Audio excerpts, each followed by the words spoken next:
Praise God. Everybody say praise the Lord.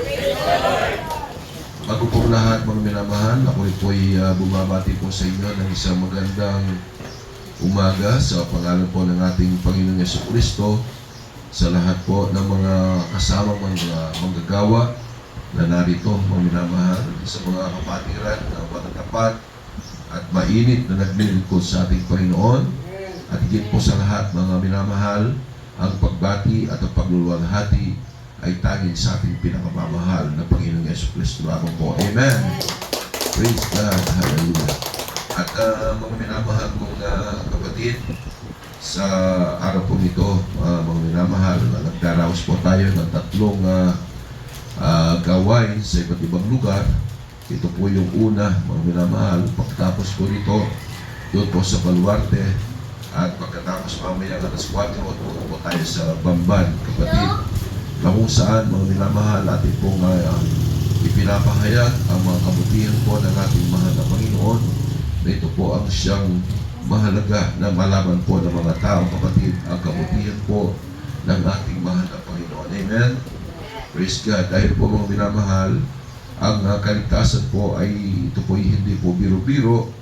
Patuloy ko, palagi ko po itong sinasabi po sa inyo na kaligtasan na hindi po biro-biro, dahil po mga minamahal, ito po ay mahalaga dahil ito po ay pinagkaloob po ng ating Panginoon na dapat po natin itong pagyamanin. Amen. Praise God. Dahil po, kapatid, ang ating mahal na Panginoon, siya po ay nagdusa, siya po ay na kanya po na-encounter lahat ng mga panglilibak na mga tao.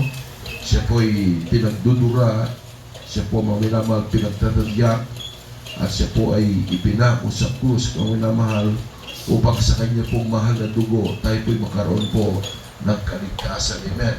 Yan po ay grabing biyaya na binigay po sa atin ng ating pinakamamahal na Panginoon, na ito po, kapatid, ay dapat po nating bigyan ng halaga.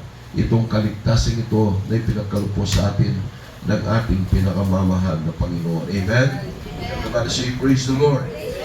Kaya po mga minamahal, kung ating pong mababasa, nagkaroon po tayo, sitas for sitas, kapatid, ating pong mapag-aralan. Ito pong Matthew chapter 21, verses 1 up to 11. Ating po itong pag-aaralan, kapatid. At mamaya po mga minamahal, ang ating beloved Sister Lisa, awitin po natin yung way of Calvary, or ano tawag doon, yung landas ng pagdurusa. Praise God. Via Dolorosa. Praise the Lord. Mga minamahal, ang araw pong ito ay isang araw po ng tinatawag na Palm Sunday ng sanglibutan. Amen. Sa Kapampangan ay Domingo de Ramos, na magdaladala ng ang kulong na rin olibo o igos yapining kahit pat nung nanano yung sakripisyo na kahit ano kaya ikabaldugan na nito, ano ang meaning po noon, yun po ay ating mapag-aralan. Praise the Lord. Ang sabi po dito, mga minamahal, sa Matthew chapter 21 verse 1, at nang malapit na sila sa Jerusalem at magsidating sa Bethphage, sa bundok ng mga olibo, ay nagsugo nga si Jesus ng dalawang alagad na sinasabi sa kanila, magsiparito kayo sa nayong nasa tapat ninyo, at pagdakay masusupungan ninyo ang isang nakatali na babaeng asno na may kasamang isang batang asno. Kalagin ninyo at dalhin ninyo sa akin. At kung ang sino man ay magsabi ng anuman sa inyo, ay sasabihin ninyo, kinakailangan sila ng Panginoon, at pagdakay kaniyang ipadadala sila. Mangyari nga ito upang matupad ang sinalita sa magitan ng propeta na nagsasabi, sabihin ninyo sa anak na babae ng Sion, narito ang hari ko'y pumaparito sa iyo na maamo at nakasakay sa isang asno at sa isang batang asno na anak ng babaeng asno, At nagsiparoon ang mga alagad at ginawa ang ayon sa ipinag-utos ni Jesus sa kanila. At kanilang dinala ang babaeng asno at ang batang asno at inilagay nila sa ibabaw ng mga ito ang kanilang mga damit at dito siya'y sumakay. At inilatag sa daan ng kalakhang bahagi ng karamihan ang kanilang mga damit at ang mga iba'y nagsiputol na mga sanga ng mga punong kahoy at inilatag sa daan. At ang mga karamihang nangasaunahan niya at ang nagsisunod ay nagsisigawan na nagsisipagsabi, Hosana! Hosana sa anak ni David! Mapalad ang pumaparito sa pangalan ng Panginoon. Hosana sa kataas-taasan. At nang pumasok si Jesus sa Jerusalem, ay nagkagulo ang buong bayan na nagsasabi, sino kaya ito? At sinabi ng mga karamihan, ito'y ang propeta Jesus na taga Nazaret ng Galilea. Palakpakan po natin ang mga salita po ng ating Panginoon. Praise God. Ito po mga minamahal, ang pangyayari ito po ang siyang tinatawag na ang matagumpay na pagpasok ng Panginoon sa Jerusalem. The triumphal entry of our Lord Jesus Christ in Jerusalem.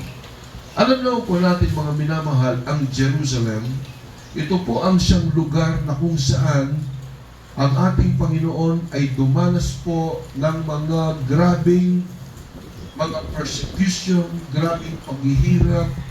At dito rin po kapatid, sa lugar po ng Jerusalem, mga minamahal, dito rin po ginawa ng Panginoon ang pagliligtas sa sanglibutan.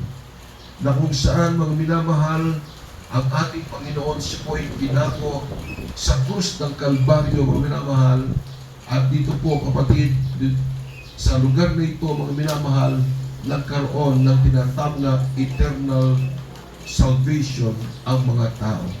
Dahil mga minamahal, kung hindi po yung ginawa yun ng ating Panginoon, tayo pong lahat kapatid ay tutungo doon po sa impyerno sa kapahamakan. Subalit mga minamahal, dahil sa pag-ibig ng Diyos, hindi po pinahintulutan yon ng ating mahal na Panginoon dahil ganyan ang pag-ibig ng Diyos sa mga tao. Bagamat ang mga tao, mga minamahal, wala po tayong pag-aari sa daigdig na ito, kundi ang ating mga kasalanan. Subalit kapatid, dahil po sa sinabi ng ating Panginoon na nasa taga-Epeso, mga minamahal, sabi ni Pablo sa bibig ni Pablo na mula sa Panginoon, ang sabi po niya, before the foundation of this world, I have chosen you.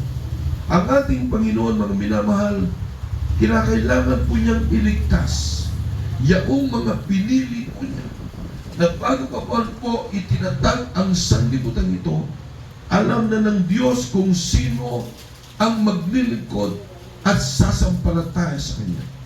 Kung hindi gagawin yun ng ating Panginoon, mga minamahal, paano po tayo? Marahil hindi po tayo magkakaroon ng tinatawag na kaligtasan.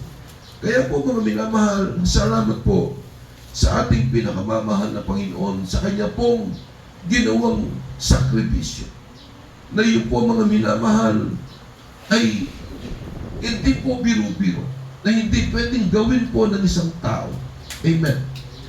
Subalit mga minamahal, dahil po sa Kanyang marugdog na pag-ibig, bagaman siya po ay Diyos, Kanyang hinubad ang Kanyang pagka-Diyos at siya po ay nag-anyong tao, mga minamahal, upang sa gayon, mga minamahal, magkaroon ng katuparan ang hula po ng mga propeta nang sabi po, kung walang pagdanak ng dugo, walang kapatawaran ng kasalanan. Without shedding of blood, there is no remission of sins. So mga minamahal, ang Diyos, siya po ay nakataong-tao. So, ang ating Panginoong Yesus, hindi lamang po siya puro tao, kundi bagkus, mga minamahal, siya po ay tinatawag na dual nature. Bilang Diyos, mga minamahal, siya po ay Diyos. At bilang tao, mga minamahal, siya po ay tinawag na Son of God o Son of Man, anak ng tao, mga minamahal. Pero bilang Diyos, siya pa rin ang Diyos. Kaya tumatanggap siya ng papuri, mga minamahal, kaya tinawag, ang sabi po doon, Hosanna, Hosanna. Sila'y nagpupuri, mga minamahal, sa ating pinakamamahal na Panginoon. Dahil po, mga minamahal kapatid, siya po ay Diyos na nagkatawang tao upang tayo ay kanyang tubusin. Palakpakan po natin ang ating Panginoon. Ano po ang purpose, mga minamahal? Bakit ginawa po yun ng ating Panginoon upang, kapatid, ang tao, ang sanglibutan, mga minamahal, ito po ay kanyang iligtas upang magkaroon tayo ng tinatawag na eternal salvation, na walang hanggang, mga minamahal, kaligtasan. Walang hanggang buhay ang ipagkakalupos sa atin ng ating pinakamamahal na Panginoon. At bakit donkey, kapatid? Bakit hindi po kabayo ang kanyang sinakyan, kapatid? Kasi po ang kabayo, mga minamahal, it symbolizes peace and war, kapatid. Ito po ay ginagamit po, mga minamahal, upang gamitin sa pakikipagbigma. Ito pong kabayo. Pero bakit donkey? Bakit asno ang ginamit po ng ating Panginoon? Dahil ito po ay sinisimbolize po at nagdadala ng kapayapaan ang ating pinakamamahal na Panginoon. Amen? Everyone say praise the Lord. At bakit po, mga minamahal, hallelujah, na ang mga tao sila po ay naglatag po ng mga damit po nila ayon sa ating nabasa, naglatag po ng mga palm, mga minamahal po kapatid. Anong ibig sabihin? Ano po ang sinisimbolize po ng palma, kapatid? Ang sinisimbolo po ng palma, ito po ay kabutihan at tagumpay. Amen. Ito po, mga minamahal, ang mga simbolo po ng ating pong mga nabasa. Bakit po, kapatid? Bakit asno ang sinakyan ng Panginoon? Ito rin po ay sinisimbolo po ng isang ano ba yung meekness sa Tagalog yun? Yung humility, pagpapakumbaba, yung humbleness, kapatid. Mga minamahal, pwede naman siyang sumakay ng kabayo, sabi mo nga. Pero bakit isang batang asno ang sinakyan po ng ating Panginoon? Bakit po, kapatid? Bakit pinili ng Diyos ang ating Panginoong Jesus na siya po'y sumakay po sa isang batang asno upang mapulfill o magkaroon ng katuparan ang mga hula ng mga propeta? Kung ating basahin, brother, yon dito sa Zechariah chapter 9 verse 9, kapatid, ang sabi po dito, kapatid, Zechariah 9:9, magalak kang mainam, o anak na babae ng Sion. Humiyaw ka, o anak na babae ng Jerusalem.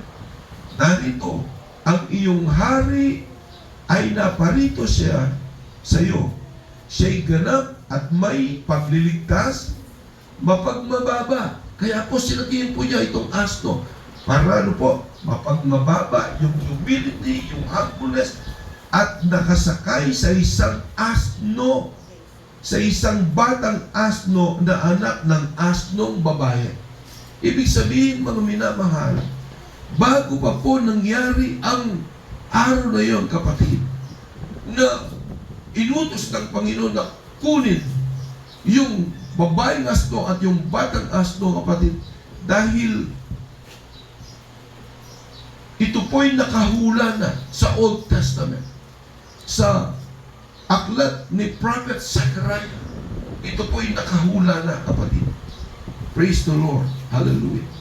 Kaya po, mga minamahal, ang lahat po ng bagay na ito, number 1, kapatid, ano pong sabi? Balik tayo sa Matthew chapter 21 verse 7. Kung ating pong mabalikan, kapatid, Ito'y utos po ng ating Panginoon. Ang sabi po niya, mga minamahal, sa Matthew 21 verse 7.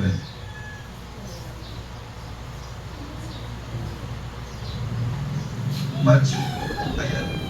At kanilang dinala ang babaeng asno at ang batang asno at inilagay nila sa ibabaw ng mga ito ang kanilang mga damit at dito siya'y sumakay.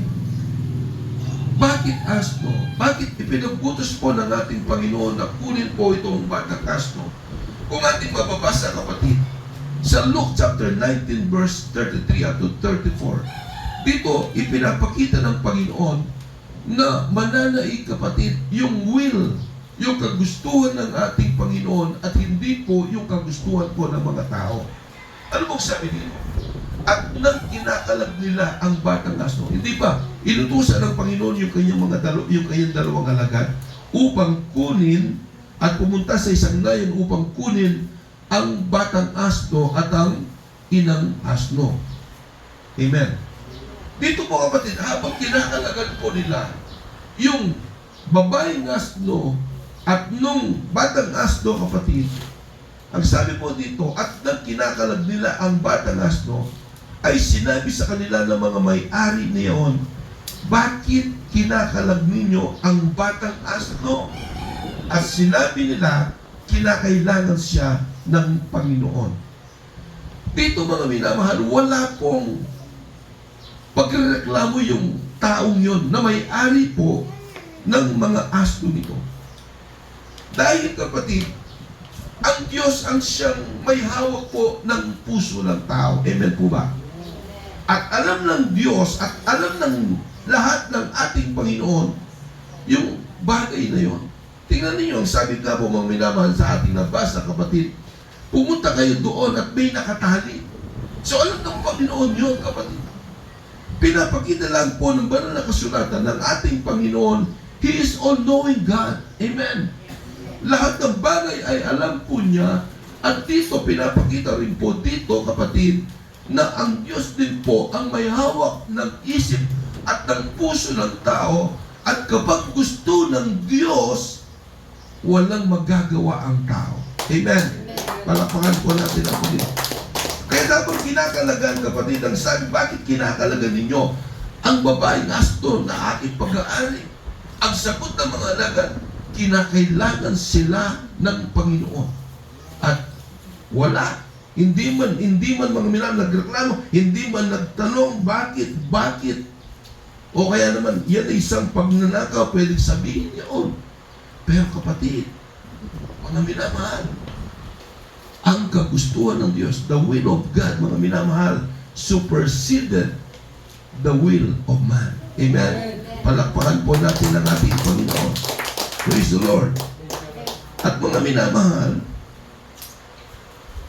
ang mga dito po sa Matthew 21 verse 8, kapatid, kung natin pong patuloy yung basa at yun doon po sa 21 verse 8 ng Mateo, balik tayo doon. Ang sabi dito, at inilalatag sa daan ng kalakang bahagi ng karamihan ang kanilang mga damit, at ang iba'y nagsiputol ng mga sanga ng mga punong kahoy at inilalatag sa daan. Praise God. Dito po, mga minamahal, ang ibig sabihin po nito ay deliverance of God's people. Ito pong garments and palm, mga minamahal, ito po ay maximum triumph. Ito po ay pagiging tagumpay, para bagang binigay mo lahat, kapatid, upang mapagtagumpayan, kapatid, yung bagay na yon. Dahil po, mga minamahal, dito rin po kung ating mababasa, ano bang kahulugan ng palm, kapatid? Sabi ko nga, victory. Amen. Ito po yung tagumpay, katagumpayan, kapatid. Kung ating mababasa, brother, yun sa Revelation chapter 7, verse 9, meron po sinabi po nito, kapatid. Pagkatapos ng mga bagay na ito ay tumingin ako at narito ang isang lubhang karamihan na di mabilang ng sinuman na mula sa bawat bansa at lahat ng mga angkan at mga bayan ng mga wika na nakatayo sa harapan ng luklukan at sa harapan ng kordero na nagadartan ng mga mapuputing damit at may mga palma sa kanilang mga kamay. May mga palma sa kanilang mga kamay. Ibig sabihin, yung po mga minamahal na sinasabi po ng Revelation chapter 7 verse 9, ito po yung mga Kristiyano na nagtagumpay, kapatid. Amen. Na sila po mga minamahal ay nandun na po sa harapan ng kordero ng ating Panginoon, na sila po'y nagkaramit ng kulay puti, mga minamahal, at sila'y merong palma sa kanilang mga kamay na sinisimbolo po ng victory o tagumpay. Amen. Kaya po mga minamahal, bakit mga minamahal, dito sa Matthew chapter 21 verse 9 naman, sila po'y sumisigaw. Sumisigaw sila ng Hosanna, Hosanna. Ano bang ibig sabihin ng Hosanna? Ang sabi po dito, kapatid, at ang mga karamihang nangasaunahan niya at ang nagsisunod ay nagsisigawan na nagsisipagsabi, Hosanna sa anak ni David, mapalad ang pumaparito sa pangalan ng Panginoon, Hosanna sa kataas-taasan. Ang ibig sabihin ng Hosanna, kapatid, save. Save now. Amen. Save now. Sila'y sumisigaw. Pagliligtas, iligtas, pagliligtas. Sila po'y mga minamahal, sumisigaw ang mga tao. Mga Hudyo, mga minamahal. Mismo mga Hudyo, sila po yung sumisigaw na sila'y humihingi ng kaligtasan, kapatid. Kung ating mababasa, bibigyan lang natin ng supporting verse ito, kapatid. Ito po ay nabanggit na po ni Haring David, mga minamahal, sa Psalm chapter 118 verse 25 up to 26. Ganito po, kapatid, ang sinasabi po ni David, mga minamahal. Magligtas ka ngayon. Ito po, kapatid, ang ibig sabihin ng Hosanna. Magligtas ka ngayon, isinasamo namin sa iyo, O Panginoon, O Panginoon, isinasamo namin sa iyo, magsugo ka ngayon ng kaginhawaan, yung prosperity. Mapalad siya na dumarating sa pangalan ng Panginoon, aming pinuri kayo mula sa bahay ng Panginoon. Ito po, kapatid, ang ibig sabihin ng Hosanna. Save now. Ito yung sinisigaw ng mga tao. Ang kanilang pagpupuri sa Diyos, nandun po. Sumisigaw sila.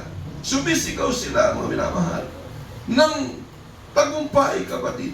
Dahil, mga minamahal, ang ating Panginoon, kapatid, alam ng Diyos kung ano po ang mangyayari sa kanyang buhay nung time na yon, nung nandun na po siya sa Jerusalem. Pero lang po ba ninyo ang nangyari, kapatid? Itong mga Hudyo ito na sumisigaw ng pagpupuri sa ating Panginoon, na kanila pang inilatag, kapatid, yung kanilang mga damit at kumuha sila ng mga sanga ng mga palma, kapatid. Ang sigaw na yon, ito'y napalitan ng isang sigaw, kapatid. Ipako si Kristo sa krus. Ipako si Kristo sa krus. Napalitan, kapatid. Bakit, mga minamahal? Dahil sa natural na estado ng mga tao, kapatid, nandun talaga yung kanilang kasalanan, mga minamahal. Amen. Pinalitan nila ng sigaw, ipako si Kristo sa krus. Ipako si Kristo sa krus. Dahil, kapatid, naniwala sila sa mga paniniwala at aral ng mga tao. Ng ating Panginoon, siya po ay nagdusa doon po sa landas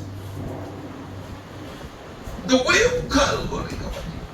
Doon sa Jerusalem ngayon. Upang niligtas ang mga tao na kanyang pinili, kapatid. Pero hindi po nila alam ang mga bagay na yun. Naniwala sila sa mga taong masama na ayaw maniwala sa mga sinasabi po ng ating Panginoon. Na walang ginawa ang ating Panginoon kundi ang magpagaling ng mga karamdaman. Ang mga lunatic, ang mga inaagasan, kapatid, ang mga ketongin, mga bulag, mga lumpo, mga pilay. Sila'y pinagaling ng ating Panginoon. Ibig sabihin, walang ginawang masama ang ating Panginoon. Pero kapatid, nakuha pa rin nilang pumanig doon po sa mga masamang pag-iisip ng mga tao. Mas pinili pa po nila yung mga nakapako sa krus na kasama ng ating Panginoon, kapatid. Nakapalit ng Panginoon dahil pinamili po sila. Sino ang ipapako? Yung isang magnanakaw na makasalanan o ang ating Panginoon. Mas pinili pa nila na ipako sa krus ang ating Panginoon kaysa sa isang makasalanang tao. Anong klaseng pag-iisip ang mga tao? Pero nandun pa rin, mga minamahal, ang pagpapakubaba ng ating Panginoon. Hanggang doon po sa huling hininga ng ating Panginoon, nandun pa rin po, kapatid, ang habag at awa ng ating Panginoon. Kaya nagsabi po ng ating Panginoon, ako'y nauuhaw. Imbes na bigyan siya ng tubig, binigyan po siya ng pints of vinegar. Uhaw ang ating Panginoon sa mga tao upang maglingkod sa Kanya, upang maniwala, kapatid. Mas ginusto pa ng mga tao na sila po, mga minamahal, ay pumanig sa mga tao, mga kasama, na ang intensyon ng Panginoon na sila po mismo ang silang nililigtas, ang bayan ng Diyos. Pero anong nangyari sa mga tao, kapatid? Dahil andun po sa puso po nila ang kasamaan. Ipinula yon ng diablo sa kanila pong mga puso. Pero salamat sa mga pinili ng Diyos. Kailanman, mga minamahal, kapag ikaw ay pinili ng Diyos, hindi ka pababayaan at hindi mababayaan ng Diyos na ikaw ay mapahiwalay pa sa Kanya dahil ang ginawa ng Diyos, kapatid, doon sa krus ng Kalbaryo upang iligtas ang Kanyang mga anak, mga minamahal. Amen? Everybody say, praise the Lord. Kaya po, mga minamahal, bisan iniisip ko, totoo nga naman, kapatid. Ano pong sabi ng Biblia? For God so loved the world that He gave His only begotten Son, that whosoever believeth in Him, whosoever, kung sino man ang maniwala, ay magkaroon ng kaligtasan at hindi mapapahamak. Kung sino man. Ang problema, kapatid, hindi po lahat pala ng tao totoo pala. Kasi mga minamahal, kung lahat ng tao ay iniligtas ng Diyos, eh kahit huwag na tayo mag-ipon-ipon pa rito. Kasi ligtas na po tayo lahat. Amen po ba? Pero merong pinili ang ating Panginoon. Yung sinabi ng Ephesians, kapatid, chapter 1, verse 4, before the foundation of this world, I have chosen you. Yun, kapatid, yung mga pinili yun ng ating Panginoon, kapatid, yun ang iniligtas ng ating Panginoon. Dahil ang mga tao ayaw makinig at ayaw sumampalataya sa Panginoon. Amen. Marami po. Marami na po tayong nakausap. Pero pagtatawanan ka pa. Ilang beses na po tayo nag-invite. Kapatid, ayaw po nila. Pero maglagay ka ng sabong dito, bularit. Maglagay ka ng mesa rito na merong sakla. Hindi ka man mag-i-invite, darating ang mga tao. Amen? Totoo po yun, kapatid. Yun po, kapatid, ang mga lumalapit sa gaway ng Panginoon. Lumalapit at nakikinig ng salita ng Diyos. Yaon ang makatupa ng Diyos. Yun ang mga pinili ng ating Panginoong Jesucristo. Amen? Everybody say, praise the Lord. Kaya kung namin sumisigaw, yung una na pagpupuri sumisigaw na pagkatagumpay, kapatid, yun ay napalitan ng sigaw, ipako si Kristo sa krus, ipako si Kristo sa krus. Ang dami po ng mga tao, thousands of people, mga minamahal. Marahil nung unang panahon, wala naman pong sound system. Amen po ba?